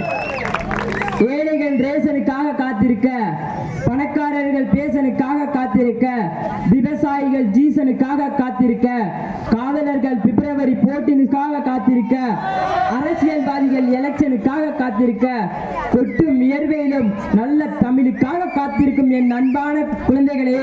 முருகேசா, இவங்க நாங்க இரவு நேர உணவுக்காக காத்திருக்க அப்படிங்கிறாங்க. நீங்க பேசுங்க. கொட்டும் வியர்வையிலும் நல்ல தமிழுக்காக காத்திருக்கும் என் அன்பான குழந்தைகளே, அழகான பெண்களே மற்றும் ஏன் சொல்ற? ஏன் சும்மா பேசிட்டு வம்பு எடுத்துடுத? நல்லா பேசியா யோசித்து. மற்றும் பேரழகான ஆண்களே, இங்க வந்து அதாவது அழகான பெண்களா பேரழகான ஆண்களா? எப்பயுமே தம்பிக்கு தற்பெருமை அதிகம். அதே சொல்றேன். இங்கு வந்திருக்கும் பேராசிரியர் அவர்களே, இந்நிகழ்ச்சியை இங்கு அனுமதி அளித்த பாசமான என் திருவட்டநல்லூர் சொந்தங்களே, என்னை உயிராக பெற்றெடுத்த தாய்க்கும் பெற்றெடுத்த தமிழுக்கும் இங்கு ஆர்ப்பாட்டமாக திரண்டு வந்திருக்கும் உங்கள் அனைவருக்கும் என் இனிய மாலை வணக்கம். சபையிலே என் பேச்சு துவக்கம். தலைப்புக்குள்ள போறதுக்கு முன்னாடி உங்களுக்காக ஒரு சின்ன கவிதை. நம்மளுக்காக கவிதையா? ஆமா. பார்ப்பதற்கு பொன் வண்டாய், பழகுவதற்கு கற்கண்டாய், மொத்தத்தில் நீ ஒரு மண்டாய், எங்கள் அணிக்கு பூச்செண்டாய், எதிரணிக்கு மர வெண்டாய், சபாஸ், இளமைக்கு கீழே வெண்டாய், மொத்தத்தில் அணுகுண்டாய் அமர்ந்திருக்கக்கூடிய நடுவர் அவர்களே, குண்டு வைக்க போறாங்கிறது எனக்கு 3வது வரியிலே தெரிஞ்சு வச்சு. அததான் நான் அவங்களே சொல்லிட்டேன். இவன் இவ்வளவு பெரிய உயரத்துல தூக்குறான்னா நங்குன்னு கீழே போட போறான்னு. ஏன்னா நம்ம முருகேசனை பத்தி நல்லா தெரியும். வெடிகுண்டு முருகேசன் பேரு. தலை தோனின்னா பேட்டு, ஜானகின்னா பாட்டு, சிவாஜின்னா ஆக்ட், 10 டேன்னா ட்ரீட்டு, நடுவர் ராமராஜ்னாலே ஸ்வீட்டு ஸ்வீட்டு ஸ்வீட்டு. சரி தம்பி, போகும்போது உங்களுக்கு ஒரு நல்ல ஒரு காஃபியும். நான் காஃபி குடிக்க மாட்டேன். ஆரம்பிச்சிட்டாங்க. அவர் உங்களுக்கு இருந்து சொல்றாங்க, அவர் இப்படித்தான் சொல்லுவாரு, வாங்கியே தரமாட்டாருப்பா அப்படின்னு. இன்னைக்கு கைபேசி வரமா சாகுமா இதான தலைப்பு. சொல்லி அது 1/2 மணி நேரம் ஆகி போச்சு தலைப்பு சொல்லி. வெள்ளிக்கு அப்புறம் சனி, ஜெயிக்க போறது எங்க அணி. தம்பி டி ராஜேந்திர போய் படிச்சுட்டு வந்திருக்காரு. வாடாய மச்சி வாடக்கா பச்சி அப்படிங்கிற மாதிரி அப்படியே கிளாஸ் எடுத்துட்டு வந்த உடனே கவிதையா விட்டுது. சனிக்கு அப்புறம் ஞாயிறு, எதிரணி நீ பேசாம போயிரு. பாத்தீங்க தம்பி, உங்களுக்கு ஒரு எச்சரிக்கை பயங்கரமா சொல்றாரு. இப்பயே பேசாம சரண்டர் ஆயிட்டீங்கன்னா அவர் விட்டுருவாரு. இல்ல பேசியே என்ன செய்வாரு, கவிதை சொல்லியே உங்களை வந்து ஓட வச்சிருவாரு. நீங்க பேசுங்க தம்பி. கைபேசி வரம் தான் என்பதற்கு ஒரு சின்ன உதாரணம். கதவை திறந்தா காத்து வரும்னு சொன்னா அது அந்த காலம். கதவை அடடா ஏசி வெளியே போகுதுன்னு சொன்னா அது இந்த காலம். படிக்காம போயிட்டமே வருத்தப்பட்டா அது அந்த காலம். ஏண்டா இவ்வளவு பணம் கட்டி படிச்சோன்னு நினைச்சா அது இந்த காலம். முடி நிறைச்சிருச்சேன்னு கவலைப்பட்டா அது அந்த காலம். டை அடிக்கவாது முடி இருக்கேன்னு சந்தோஷப்பட்டா அது இந்த காலம். முன்னால எடுத்தா அது அந்த காலம். கூட்டத்துல தொலைஞ்சு போற செல்ல இன்னொரு செல்லால எடுத்தா அது இந்த காலம். திருவள்ளுவர் அதனாலதான் அப்பவே சொல்லியிருக்காரு, அறிவினை என்ற உணவு கருவியான் காலம் அறிந்து செய்யும். இதற்கு பொருள் சொல்லுங்க பாப்போம். சொல்லுங்க. அறிவியான் என்ற உணவு கருவியான் காலம் அறிந்து செய்யும். கருவியாய் காலம் அறிந்து செய்யா. அதாவது காலத்துக்கு தக்கவாறு கருவி செய். இத போன்ல பாத்தீங்கன்னா இப்ப உடனடியாக உங்களுக்கு ஆன்சர் வந்துரும். அதுக்கு ஒரு பொருள் எதிர்பார்ப்பாங்க. ஏற்ற கருவியோடு தகுதியான காலத்தையும் அறிந்து செயலை செய்தால் செய்வதற்கு அரிய செயல் என்பது உண்டு. உங்க எல்லாத்துக்கும் புரியுற மாதிரி சொல்றேன். ஒரு 1000 ரூபாய் என்னுடைய அக்கௌண்ட்ல இருந்து எடுத்து வேற அக்கௌண்ட்டுக்கு உடனடியாக மாற்ற வேண்டும் என்றால் அக்கௌண்ட் நம்பர் தரேன், வேற ஒரு அக்கௌண்ட்டுக்கு எதுக்கு போடுது? சும்மா ஒரு பேச்சுக்கு. நீங்க எப்படி காஃபி வாங்கி தரேன்னு சொன்னீங்களோ அதே மாதிரிதான் இதுவும். சரி தம்பி, நான் எப்பயும் சொன்னது அப்படியே உடனே நிறைவேற்றும் தம்பி. இருந்தாலும் நான் காஃபி குடிக்க மாட்டேன். சரி, நல்ல வேலை, 10 ரூபா மிச்சம். உடனடியாக வேற ஒரு அக்கௌண்ட்டுக்கு மாற்ற வேண்டும் என்றால் நான் வங்கிக்கு போய் பணம் எடுக்கும் செல்லானை நிரப்பி வரிசையில் நின்று பணத்தை தண்ணீர் பெற்று திரும்ப பணம் செலுத்தும் செல்லானை நிரப்பி வரிசையில் நின்று பணத்தை அனுப்புவதற்கு குறைந்தபட்சம் 4 மணி நேரம் ஆகும் நடுவர்களே. அது உண்மைதான். நடுவர்களே, இன்னைக்கு அப்படியா? கைபேசியில் உள்ள ஜிபே என்ற ஆப்பின் மூலம் உடனடியாக எந்த ஒரு அவசரம் என்றாலும் சொடக்கு போடும் நேரத்தில் பணத்தை அனுப்புகிறோம் என்றால் அந்த கைபேசி நமக்கு கிடைத்தது மிகவும் மறந்தான நடுவர்களே. நிச்சயமா அடுத்த நிமிஷமே எவ்வளவு ரூபானாலும் என்ன செய்யறோம் நாம நண்பர்களுக்கு வந்து ஒண்ணும் கிடையாது. கடைசியில ஒரு பெட்டி கடையில போய் என்ன பண்றானா ₹1 சாக்லேட் வாங்கிட்டு கூகுள் பே போட்டுட்டா அப்படிங்க. அந்த கடைக்காரு ஏற இறங்க பாக்காரு, டே ₹1 உனக்கு ஜிபே. இங்க கூட்டத்தில் ஒருத்தர் இருக்காங்களாம், இன்னைக்கு ஒரு ஜிபே போட்டுட்டு ஒருத்தவங்க வந்து அவங்க உட்காந்துருக்குறாங்க. எல்லார் வீட்லயும் சொல்லுவாங்க பொதுவாவே, சனியனா காலையில எந்திரிச்ச உடனே செல்ல பார்த்துக்கிட்டு இருக்க, அதுவா வந்து உனக்கு சோறு போட போகுதுன்னு.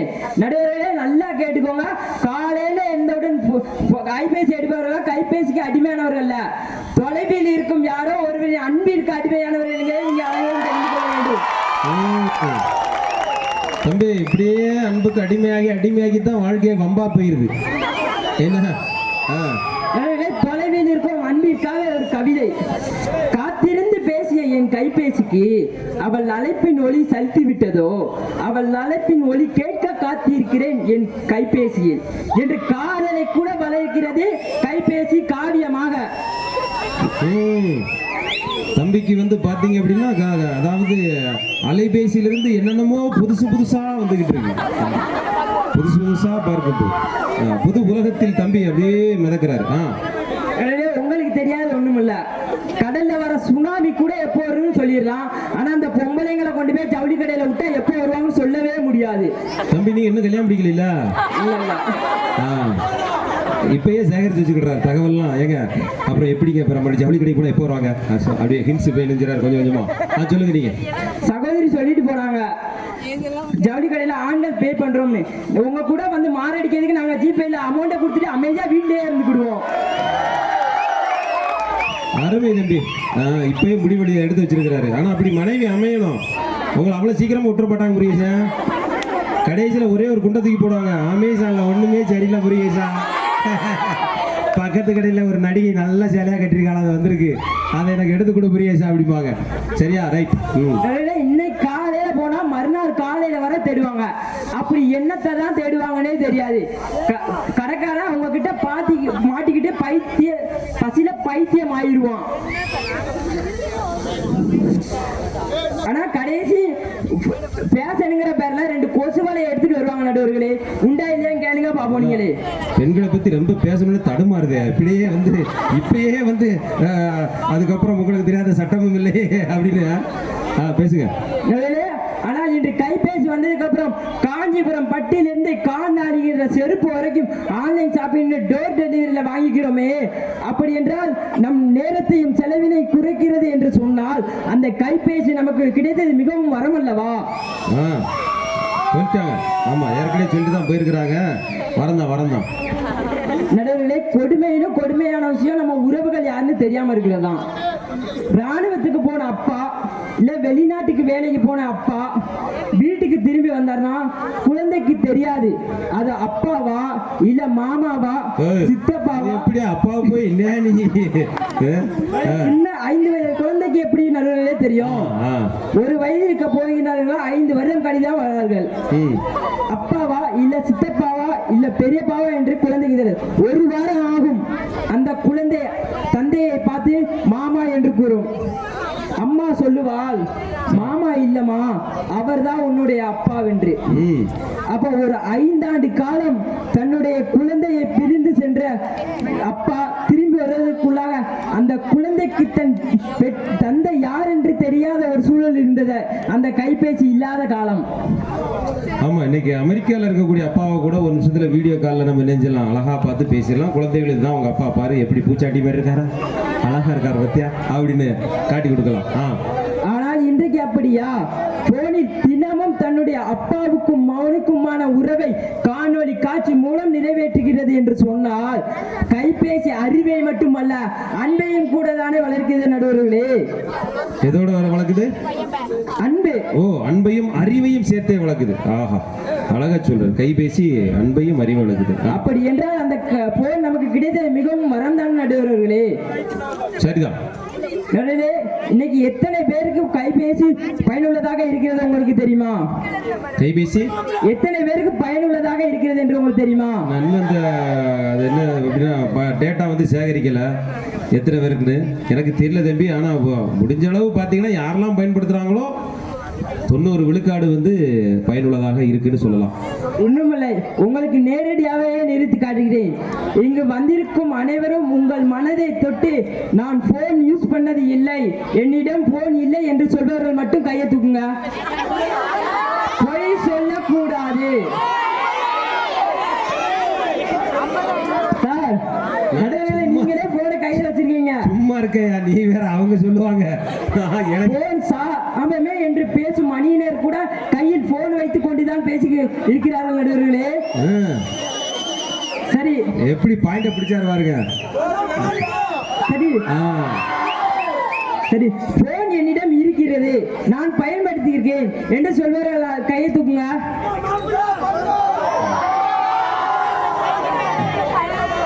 நடுவிலே பாத்தீங்களா? இதுல இருந்தே உங்களுக்கு தெரிஞ்சிருக்கும் போன் எத்தனை பேருக்கு பயனுள்ளதாக இருக்கிறது என்று. நடுவிலே கைபேசி நமக்கு கிடைத்தது மிகவும் வரம் வரம் வரம் என்று சொல்லி தாங்களும் கைபேசி கிடைத்தது நமக்கு வரம் என்று தீர்ப்பளிக்குமாறு வாய்ப்புக்கு நன்றி கூறி விடைபெறுகிறேன். நன்றி, வணக்கம். முருகேசன் ரொம்ப அழகா சொன்னாரு. ரொம்ப அற்புதமான கருத்துக்கள்லாம் சொன்னாரு. இன்னைக்கு வங்கியை பற்றி சொன்னார். என்ன அப்படின்னு சொன்னால், நம்ம பேங்குக்கு பார்த்தீங்கன்னா சனி ஞாயிறு 2 நாள் வந்து என்ன செய்யணும், போகணும். இந்த சனி ஞாயிறுலாம் பார்த்தீங்கன்னா வங்கி சேவை இருக்காது. ஆனால் இந்த ஜிபே அது பார்த்தீங்க அப்படின்னு சொன்னால் நம்ம எந்த நேரம் 24 மணி நேரமும் செயல்படும். வங்கிக்கு 5 மணிக்கு 4 மணிக்கெல்லாம் போகலன்னா கதை உடைச்சிருவாங்க. சார் நாளைக்கு வாங்க, டைம் முடிஞ்சு போச்சு அப்படிம்பாங்க. அதே மாதிரி தம்பி சொன்ன மாதிரி நம்ம போனோம் அப்படின்னு சொன்னால் அங்கே போய் உட்காந்துருக்கணும். வரிசை மிகப்பெரிய வரிசையாக இருக்கிறோம். ஒரு டோக்கனை கொடுத்து உட்கார வச்சுருவாங்க. நம்ம வாட்டில் கொட்டாய் விட்டு தூங்கிட்டு இருக்க வேண்டியதாக ஒரு மூலையில் உட்காந்து அப்படியே. அதுக்கப்புறம் நம்பரை சொல்லி கூப்பிடுவாங்க. 44 45 சார் 45 யார் அப்படிப்பாங்க. மறுபடியும் எரிச்சு போய். ஆனால் இதெல்லாம் அப்படி கிடையாது. வந்து ஒரு தட்டு அவ்வளோதான். எவ்வளோ ரூபா அமௌண்ட்டு தட்டுறோம், நெட்டை ஆன் பண்ணுறோம். கடைசியில் என்ன செய்யுது, இந்த நண்பருக்கு வந்து அனுப்பணுமோ 1 நிமிஷத்தில் முடிஞ்சு போச்சு. ரொம்ப எளிமையான ஒரு விஷயத்தை வந்து இன்றைக்கு தந்திருக்கிறாங்க வங்கி சேவை என்று சொல்லக்கூடியது. அதே மாதிரி தம்பி சொன்ன மாதிரி சில உறவுகள் எல்லாம் தெரியாமல் போகும்போது அந்த உறவுகளின் நினைவூட்டலுக்கு பயன்படுது அப்படின்னு சொன்னார். நினைவூட்ட அப்படின்னு சொல்லி. அதனால் வந்து பார்த்தீங்கன்னா சார், நீங்கள் நினைக்க மாதிரி அதெல்லாம் சாபம் கிடையாது சார், மிகப்பெரிய வரம் அப்படின்னு சொல்லி நல்ல சிறப்பாக பேசி அமர்ந்திருக்கிறார் நண்பர் முருகேசன். இப்போ தம்பி என்ன செய்ய போகிறான்னு தெரியல. நம்ம வெங்கடேஷ் வந்து வெங்கடேஷுடைய முதல் மேடை என்று நினைக்கிறேன். அருமையாக பட்டிமன்றத்துக்கே உரிய வேஷ்டியை கட்டி வந்திருக்கக்கூடிய ஒரே ஒரு மனிதர் அவர் தான். பட்டிமன்றத்துக்கு நாமெல்லாம் வந்தோம் அப்படின்னா தம்பியும் அவர் கட்டிருக்காரு. சார் நீங்கள் அப்படின்னு சொல்லி ரொம்ப அழகாக நினைச்சிருக்கிறாங்க.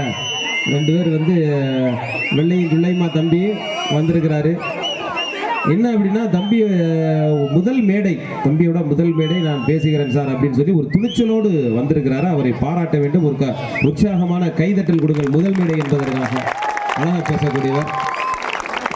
அதாவது எதை பற்றி பேச போறாரு அப்படின்னு சொன்னீங்க அப்படின்னு சொன்னால், இவர் வந்து சாபம் தான் என்று பேச போறாரு. நீங்கள் நினைக்க மாதிரி செல்போன் அவ்வளோ ஈஸியான விஷயம் கிடையாது சார், மோசமானது சார் செல்போன் அப்படின்னு பேச போறாரு. என்ன சொல்றாங்க? தமிழ் திக்கெட்டும் பரவட்டும், முத்தமிழ் தாய்க்கியின் முத்தான முதற்கண் வணக்கங்கள். தித்திக்கும் தேன் தமிழ் திக்கெட்டும் பரவட்டும், முத்தமிழ் தாய்க்கியின் முதற்கண் முத்தான வணக்கங்கள். நெற்றிக்கண் பிறந்தாலும் குற்றம் குற்றமே என்ற கூற்றை கூறிய நக்கீரர் வழியில் வந்த நடுவர் அவர்களே, எனக்கே என்ன யார் என்று அறிமுகம் செய்து வைத்த ஆசிரியர் பெருமக்களே, ஊர் பெரியவர்களே, உற்றார் உறவினர்களே, வீழும் நட்சத்திரங்களாய் இன்றி வாழும் நிலவினை போல் உறுதி கொண்ட ஊக்கமளிக்கும் சக நட்புறவுகளே, இனிய வணக்கம். இதுவே என் உரையின் தொடக்கம். 2 பேர் பேசியுள்ளீர்கள். எனக்கு முன்பாக பேசிய இனிய சகோதரனே, அந்த காலம் இந்த காலம் என்றீர்கள். காலங்கள் மாறலாம், காட்சிகள் மாறலாம், கலாச்சாரங்கள் காலங்கள் ஒருபோதும் மாறுவதில்லை. இருவரோடு சேர்ந்து நடுவருக்கும் என் வழக்கு. எது வரம்? நேரத்தை மிச்சப்படுத்த வேண்டும், அதுதான் வரம். போன் வந்த பிறகு யாராவது 4 மணி நேரம் கூடுதலாக மிச்சப்படுத்துகிறோம் என்பது சந்தேகமே, நான் உட்பட. நீங்கள் அது கொடுத்த நேரத்தை அதுவே வாங்குகிறது. எனவே நேரம் மிச்சமாவதில்லை. காலம் பொன் போன்றது, கடமை கண் போன்றது என்றார்கள் நம் முன்னோர்கள். அந்த வாக்கியத்தை தவறாக்க பொன் போன்ற நேரத்தை மண்ணாக்கும் மற்றும் அதனால் கண் போன்ற கடமையை பாழாக்கும் மொபைல் போனிற்கு நாங்கள் ஒன்றும் எதிரிகள் அல்ல. அளவுக்கு மீறினால் அமிர்தமும் நஞ்சு என்பார்கள், அதுபோலத்தான் இதுவும். சனிக்கப்புறம் ஞாயிறு, எதிரணியே நீ பேசாம போயிரு என்றீர்களே, நாங்கள் பேசினால் நீங்கள் தோற்றுவீர்கள் என்ற பயமோ? பயப்படாதீர்கள், உண்மையைத்தான் உறக்கச் சொல்கிறோம். எது சௌகரியம்? செல்போன் வந்ததற்கடுத்து நாம் எதை தொலைத்துள்ளோம் தெரியுமா? நம்முடைய பிரைவேசியை. இந்த உலகத்தில் எது என்னுடைய வாழ்க்கை, எது என்னுடைய உரிமை என்று எதையும் தனித்து கூறிவிட முடியாது. ஏனெனில் நடு தெருவில் நிற்கின்ற மனிதர்களைப் போல் உற்றார் உறவினர் மற்றும் கண்ணெதிர் உள்ள நபர் யாரென்றே தெரியாமல் மூழ்கி உள்ளோம். நம் உறவுகளை ஏன் நம்மையே நம்மிடமிருந்து பிரித்து அன்பு, காதல், கருணை, குடும்பம், கல்வி, உறவு என எதுவுமே இல்லாமல் இருந்தும் எதையும் ஏற்காமல் நம்மை அடிமை கொண்டிருக்கும் செவ்வக வடிவ பெட்டியானது சமூகத்தின் சாபக்கேடு என ஆணித்தரமாக பதிவு செய்ய கடமைப்பட்டிருக்கிறேன். தமிழ் தாயின் தலைமகன், எட்டயபுரத்து எரிமலை சிங்கம் பாரதியின் வார்த்தைக்கிணங்க காசி நகர் புலவன் பேசும் மொழிதான் காஞ்சி நகரிலே கேட்பதற்கு ஒரு புதுமை செய்வோம் என்றான் பாரதி. இது நிறைவேறியது, மகிழ்ச்சி. எனினும் பாரதி சொன்னான், கண்ணில்லா குழந்தைகள் போல பிறர் காட்டும் வழியில் சென்று மாட்டிக்கொள்ளாதீர்கள் என்றானே, அதையும் நினைவு கூறுகிறேன். ஏனெனில் ஒரு சிலர் மட்டுமல்ல, ஒரு சிலரை தவிர நாம் அனைவருமே கண்ணில்லா குழந்தைகள் போல அடிமைப்பட்டு கிடப்பது வருந்துவதற்குரியது. இது நம் குடும்பத்திற்கும் சமூகத்திற்கும் மிக பெரும் எச்சரிக்கை என்று சொல்லி வரங்கள் இல்லை என்று சொல்லவில்லை. வரங்கள் மிக குறைவு, அதனால் வரும் தீமையான விளைவுகள் அதிகம். சாபத்தை மட்டுமே பேசுவதற்கு நாங்கள் ஒன்றும் சாதனையாளர்களை புறக்கணிப்பவர்கள் அல்ல. சாதனையாளர்களின் வரலாற்று பக்கங்களை படித்து அவர்களின் சரிவை கடத்தி நிறுத்திய செயல்களில் இன்றியமையாத செல்போன். எனவே அதை தேர்ந்தெடுத்து உங்களுக்கு அறிவுரையாக இன்றி அருமை நண்பனாகவும் சொல்கிறேன்.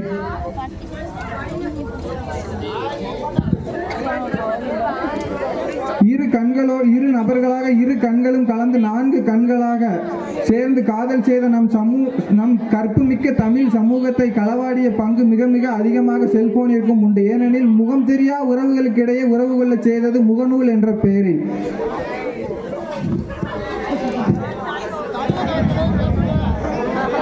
நடுவர் அவர்களே, முதலில் சொன்னீர்கள் தடவி தடவி விளையாடுகிறோம் என்றீர்கள். அது ஒன்றும் தீய சொல் அல்ல. பல மாணவர்கள் தவறாகத்தான் சிந்தித்தோம். ஏனெனில் அதற்கு காரணம் செல்போன் தான். கல்லூரி நாட்களில் கல்வி கற்றதை விட ஒழுக்கத்தை தான் உயர்ந்து கற்றோம். காரணம் பல்துறை ஆசிரியர்களோடு தன் துறை, அதாவது என் துறை தலைவரும் கூட. அவர்களும் கருத்துக்களும் சேர்ந்து செல்போன் என்பது தீமைகள் தான். அவர்களிடம் நட்புறவு கொண்ட ஆசிரியர்கள் தீர்ப்பை அவர்கள் மீது கொண்ட நட்பின் உறவிற்கும் சேர்த்து வழங்குங்கள். சிந்தியுங்கள், செயலாற்றுங்கள். மாதா, பிதா, குரு, தெய்வம். பேச பழக்கிய மாதாவிற்கும் பேச்சு பிழை நீக்கிய பிதாவுக்கும் கற்றுக் கொடுத்த குருவுக்கும் இந்த பேச்சு போட்டியில் எனக்கு காலத்தின் கட்டாயத்தால் வாய்ப்பு கொடுத்த தெய்வத்திற்கும் என் மனமான நன்றிகள். காலமோ சுருக்கம், கருத்தோ பெருக்கம். இனியும் நான் பேசினால் ஏற்படும் சுணக்கம். எனவே பேசி முடிக்கிறேன். நன்றி, வணக்கம். நன்றி தம்பி. சுருக்கமாக, ரத்தின சுருக்கமாக பேசினார். ஏனென்று சொன்னால் அவருக்கு முதல் மேடை என்பதை விட திடீரென்று நாம் ஒரு மணி நேரத்திற்கு முன்பு தான் பேசுவதற்கான வாய்ப்பை வழங்கினோம். அது ஒரு பெரிய விஷயம். யாருமே மேடைக்கு வரமாட்டாங்க. 1 மணி நேரத்துக்கு முன்னாடி நீங்கள் பேச போகிறீங்க அப்படின்னு சொன்னால், ஐயோ எப்படி நான் மேடைக்கு வர்றது அப்படிம்பாங்க. 1 வாரத்துக்கு முன்னாடி சொன்னாலே வரமாட்டாங்க. ஆனால் தம்பி 1 மணி நேரத்துக்கு முன்னாடி சொல்லி தயார்படுத்திட்டு பேசினார். அவருக்கு நாம் வாழ்த்துக்களை தெரிவித்துக் கொள்வோம். இப்போ 4 பேர் பேசிட்டாங்க. நாம் தீர்ப்பு சொல்லக்கூடிய நேரம் விட்டது. இப்போ நம்ம தீர்ப்பு சொல்லும்போது சுருக்கமாக சொல்லிடலாம். என்ன அப்படின்னு சொன்னால், தப்பிப்பதற்கான ஒரே வழி வரமும் தான் சாபமும் தான் அப்படின்றலாம். இதுவும் தான் அதுவும் தான் அப்படின்னு. ஆனால் நம்ம அப்படி சொன்னோம் அப்படின்னு சொன்னால், என்ன இதுக்காக நாங்கள் இவ்வளோ நேரம் சேரை போட்டு உட்காந்துக்கிட்டு இருந்தோம், நாங்கள் கையை கட்டி நின்றுக்கிட்டு இருந்தோம் அப்படின்னு சொல்லி நிறைய பேர் என்ன செய்வாங்க, சண்டைக்கு வருவாங்க. நாம் ஏதாவது ஒரு தீர்ப்பு தான் என்ன செய்யணும், வழங்கணும். முதல்ல பார்த்தீங்க அப்படின்னு சொன்னால், இன்றைக்கி இருக்கக்கூடியது இந்த செல்ஃபோன்கள். ஒரு காலத்தில் வகுப்பறையில் செல்ஃபோன் கொண்டு வந்தால் வகுப்பறை விட்டு வெளியேற்றுவார் வாத்தியார். செல்ஃபோன் கொண்டு வரக்கூடாது, முதல்ல வகுப்பு விட்டு வெளியில் போ அப்படின்னு. ஆனால் இன்றைக்கு அதே வகுப்பறையில் நீ கட்டாயம் செல்ஃபோன் இல்லைன்னா உன்னை வெளியே விரட்டிடுவாங்கிறாங்க. எப்படி காலம் மாறிச்சு பாருங்கள். எதற்காக அப்படின்னு சொன்னா ஒரு புதுமையான ஒரு திட்டம் இருக்கிறது, நான் முதல்வன் என்று சொல்லக்கூடிய ஒரு திட்டம். அந்த திட்டத்திற்கு செல்போன் இல்லை என்று சொன்னால், ஆனா அவன் எந்த நேரமும் செல்போன் பயன்படுத்திருக்கான். வகுப்பறையில், அதாவது கல்லூரிக்கு நுழைந்ததிலிருந்து வீட்டுக்கு போக தட்டிக்க 3:15 எவ்வளவு நேரம் வகுப்பு நடக்குதோ இல்லையோ எப்பொழுதும் செல்போன் செல்போன் செல்போன். அப்ப 24 மணி நேரமும் செல்போன் பயன்படுத்தும் போது எதிர்கால திட்டமிடல் என்ன ஏது, அதுக்கப்புறம் நம்மளுடைய சிந்தனை என்று சொல்லக்கூடியது கொஞ்சம் கொஞ்சமாக குறைந்து போய் விடுகிறது. இந்த உலகத்தை பற்றி நாம் அறிந்து கொள்வதற்கு சரியான வாய்ப்புகள் கிடைக்காமல் போய்விடுகிறது. நாம் பார்க்கிறோம். இந்த சின்னஞ்சிறார்கள் இருக்காங்க பார்த்தீங்களா, அன்னைக்கெல்லாம் ஒரு 1.5 வயசு பையனுக்கு அவங்க அப்பா இட்லி ஊட்டுறாரு, ஊட்டும் போதே கையில் செல்ஃபோன் கொடுத்துட்டாரு. அந்த செல்ஃபோன் வந்து பார்த்துக்கிட்டே அந்த பையன் சாப்பிட்டுட்டு இருக்கிறான். அவங்க அப்பா என்ன கொடுக்குறான்னு கூட அவனுக்கு தெரியாது. ஏன் அப்படின்னா அந்த சாப்பாடை அவன் கவனிக்கவே இல்லை. அவங்க அப்பா ஊட்டுறாருன்னு தான் தெரியுது. செல்போனை முழுவதும் பார்த்து கொண்டிருக்கிறார். இந்த சிறுவர்கள் செல்போன் பார்ப்பதன் காரணமாக சிறு வயதிலே கண்கள், அந்த விழித்திரை பாதிக்கப்படுகிறது. கடைசியில் பார்த்தீங்கன்னா சின்ன வயசுலேயே சோடா பொட்டி மாதிரி பெரிய கண்ணாடி போட வேண்டியதாக இருக்கும். இன்றைக்கி நம்ம அரவிந்த் ஹை ஹாஸ்பிட்டல் போய் பார்த்தோம் அப்படின்னா சின்ன குழந்தைகளாம் நிறைய வராங்க, கண் பரிசோதனைக்காக வர்றாங்க. எதனால் அப்படின்னு சொன்னால் இந்த செல்போன்களால் வந்து விரைவில் வந்து கண்கள் பாதிக்கப்படுகின்றன. அந்த விஷயத்தை நாம் பதிவு செய்து கொள்ள வேண்டும்.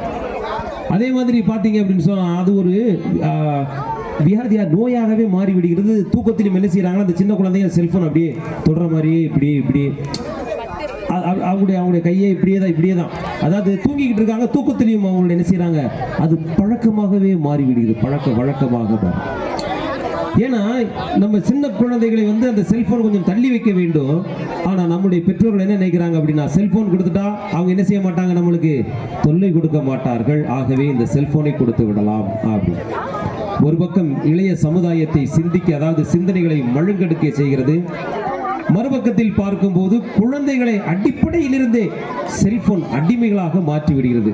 அந்த செல்போன் இருக்கக்கூடிய விளையாட்டாக மாறட்டும், அதில் வரக்கூடிய தொலைக்காட்சி தொடர்களாக இருக்கட்டும், இந்த மோட்டோ பட்லுலாம் சொல்லுவாங்க, அதெல்லாம் அங்கே இருந்தெல்லாம் அதெல்லாம் வந்து அந்த குழந்தைகள் என்ன செய்கிறது, நிறையவே வந்து பார்த்துக்கிட்டு இருக்குது. அதனால பார்த்தீங்க அப்படின்னா அடிமை, இன்னும் சொல்ல போனால் பல சமூக குற்றங்களுடைய இருப்பிடமாக இந்த செல்போன் மாறுகிறது. இன்னொரு பக்கம் பார்க்குறோம், என்ன சார் இன்னைக்கு பல கொள்ளைகளுக்கு பார்க்கும்போது காரணமாக இருந்து கொண்டிருக்கிறது செல்போன்.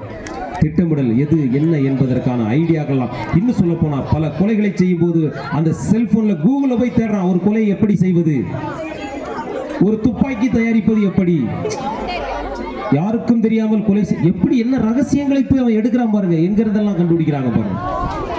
இந்த கொலையை செய்வது யார் என்பதை அவனை ஃபாலோ பண்ணி போலீஸ் தூக்குறான் பாருங்க, யார் இந்த கொலையை எப்படி எந்த முறையில் செய்தான் என்று. ஆக பல சமூக குற்றங்களுக்கு இந்த செல்போன் என்பது இன்றைக்கு இடம் தந்து கொண்டிருக்கிறது. நான் சொல்ல போனா இன்னைக்கு நாம நடந்து போனாலே அதை படம் பிடிச்சு போட்டுருதான். எவ்வளவு பெரிய விஷயம், நம்ம நடக்கிறதற்கே பயமாக இருக்கிறது. பார்க்க இன்றைக்கு இருக்க சமுதாயத்தில் பார்க்கும்போது எவ்வளவு பெரிய குற்றங்கள் நிகழ்ந்து கொண்டிருக்கிறது. இது ஒரு பக்கம் என்ன அப்படின்னா, இது செல்போனுடைய சாவக்கடி என்று சொல்வோம். ஆக இந்த செல்போன் என்பது நமக்கு சாபமே என்று தீர்ப்பு சொல்ல முடியாது. ஏன் அப்படின்னு சொன்னா, இன்னொரு பக்கம் மறுபக்கம் பார்க்கிறோம், இதெல்லாம் தீமைகள் என்று வைத்துக் கொள்ளலாம். இன்னொரு பக்கம் பார்த்தீங்கன்னா அவங்க சொன்ன மாதிரி இன்னைக்கு இந்த செல்போன் இருக்கும்போது நம்ம எங்க இருந்தாலும் எப்படி இருந்தாலும், இன்னைக்கு நேற்று கூட நம்ம முந்தானத்தை வந்து போலீஸ் பேசும்போது காவல்துறை சொன்னாங்க, சில ஆப் வந்து நீங்க டவுன்லோட் பண்ணி வச்சுக்கிட்டீங்கன்னா எங்க இருக்கீங்க, ஏதாவது துன்பம் என்று சொன்னால் உடனடியாக கால் பண்ணீங்கன்னா உங்களை நாங்கள் வந்து காப்பாற்றிடுவோம். நம்மளை வந்து ஒரு கடும் இக்கட்டான சூழலில் காப்பாற்றுவதற்கு பயன்படுகிறது இந்த செல்போன். இது மாதிரி துயரத்திலிருந்து நம்மளை காப்பாற்றுவதற்கு செல்போன் என்ன செய்கின்றன, நம்மளை காப்பாற்றி கொண்டிருக்கிறது பார்க்கிறோம். இது ஒரு பக்கம். இன்னொரு பக்கம் பார்த்தீங்க அப்படின்னு சொன்னா, நம்முடைய உற்றார் உறவினர்களோடு நல்ல நட்பு கொள்வதற்கு, இப்ப நம்முடைய சொன்ன மாதிரி தம்பி சொன்ன மாதிரி ஃபாரின்ல இருக்காருன்னா அவரோடு பேசுவதற்கு, இரண்டாவது மருத்துவமனைகளுக்கு நாம் செல்வதற்கு, நண்பர்களுக்கு அவசர காலகட்டத்தில் உதவி செய்வதற்கு, இரத்த தானம் செய்வதற்கு, இன்னும் சொல்ல போனால் பல புத்தகங்களை சேகரிப்பதற்கு, பல கட்டுரைகளை படிப்பதற்கு எவ்வளவோ நல்ல விஷயங்கள் இருந்து கொண்டிருக்கின்றன இந்த செல்போன். இறுதியாக நண்பர்களே, நான் ஒன்று சொல்கிறேன், நம் கையில் ஒரு தீபம் இருக்கிறது என்று சொன்னால் அந்த தீபத்தை வைத்து ஒரு புத்தகத்தையும் படிக்கலாம், அந்த தீபத்தை வைத்து அந்த புத்தகத்தை எரிக்கலாம். படிப்பதா அந்த புத்தகத்தை எதிர்ப்பதா என்பது யாருடைய கையில் இருக்கிறது என்று சொன்னால் அது நம்மளுடைய கையில் இருக்கிறது. ஆகவே ஒரு அற்புதமான கருவியை இந்த 20வது நூற்றாண்டு நமக்கு வழங்கி இருக்கிறது இந்த செல்போன். அதை சரியாக பயன்படுத்தினோம் என்று சொன்னால் இந்த செல்போன் என்பது நமக்கு வரமே வரமே வரமே என்று சொல்லி எனக்கு ஒரு அருமையான வாய்ப்பை தந்து இந்த பட்டிமன்றத்தை இவ்வளவு நேரமாக அழகாக கவனித்த அத்துணை நல் இதயங்களுக்கும், குறிப்பாக அருமையாக கைதட்டிய நம்முடைய நாட்டு நல பணித்திட்ட மாணவிகளுக்கும் மாணவர்களுக்கும், இந்த திருவேட்டைநல்லூர் நல் இதயங்களாகிய பெரியோர்களுக்கும் தாய்மார்களுக்கும் என் அன்பு தம்பிகளுக்கும் இந்த வேளையிலே நன்றி தெரிவித்துக் கொண்டு, நம்முடைய அன்பு தம்பி மணி அவர்கள் அருமையான பதிவை செய்திருக்கிறார். அதை மானே தேனே பொன்மானே என்று மாற்றி கொஞ்சம் பதிவை சரி செய்யும்படியும் நாங்கள் நம்முடைய நாட்டு நல பணித்திட்டம் சார்பாக கேட்டுக்கொண்டு, செல்போன் இன்றைய காலகட்டத்தில் வரமே என்று சொல்லி வாய்ப்பளித்த அனைவருக்கும் நன்றி கூறி விடைபெற்றுக் கொள்கிறேன். நன்றி, நன்றி, வணக்கம். இன்றைய உலகில் செல்போன் வரமா சாபமா என்ற தலைப்பில் நடந்து முடிந்த பட்டிமன்றத்தில் செல்போன் வரமே என்று தீர்ப்பு வழங்கிய முனைவர் பி ராமராஜ் சார் அவர்களுக்கும் அதன் சார்பாக இங்கு பேச வந்துள்ள அனைவருக்கும் நன்றியை தெரிவித்துக் கொள்கிறேன்.